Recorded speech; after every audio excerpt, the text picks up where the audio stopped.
Moto wa Jahannam umeumbwa kwa malengo ya watu ambao hawatoregesha shukurani. Allah kawapa neema za kutambua shukurani.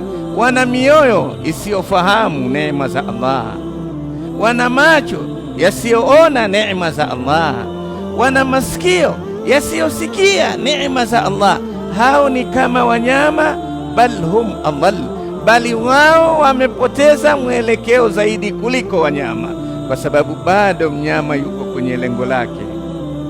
Lengo la mnyama ni kula na kustarehe. Walladhina kafaru yatamatta'una wa ya'kuluna kama ta'kulul an'am wan naru mathwa lahum.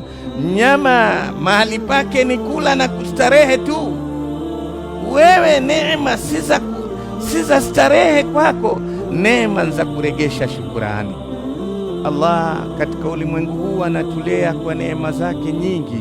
Nyingine ziko wazi tunazoziona na nyingine zimejificha. Hatuna la kuregesha, hatuna uwezo wa chochote ila ni kumwambia Allah tabarak wa taala, nashkuruhu bialsinatina wa bijawarihina wa biqulubina.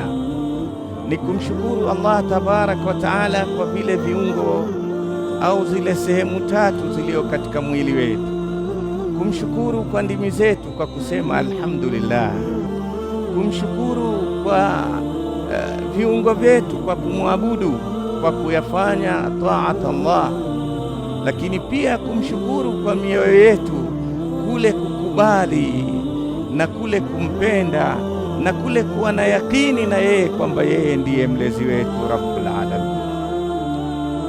Yatosha kwamba tukilifanya hilo angalau tutakuwa tumejua lengo letu, kwa sababu lengo kuu katika dunia yetu ni kumshukuru Allah.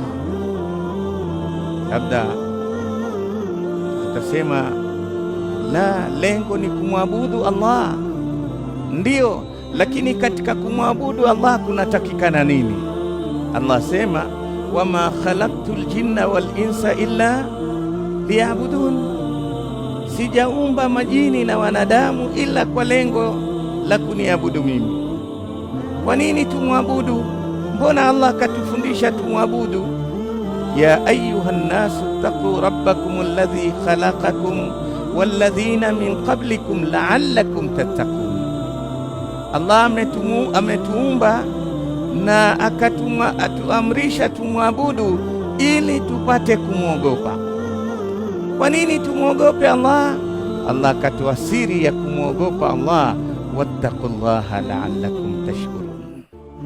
Lengo kuu la nyinyi kuwa wacha Mungu ni ili muwe ni watu wenye kushukuru. Sali utakaposali wewe, epuka kila, lakini kama hujajenga fikra kwamba mimi ni kiumbe niliyofadhiliwa na Allah, ni lazima nimshukuru Allah, wewe ubinadamu wako ushakuwa na kasoro, kwa sababu lengo la kuletwa ulimwenguni kama mwanadamu kuu ni kumshukuru Allah tabarak wa taala.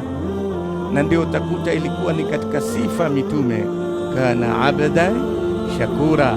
Allah msifu mtume wake akisema alikuwa ni mda mwenye kushukuru.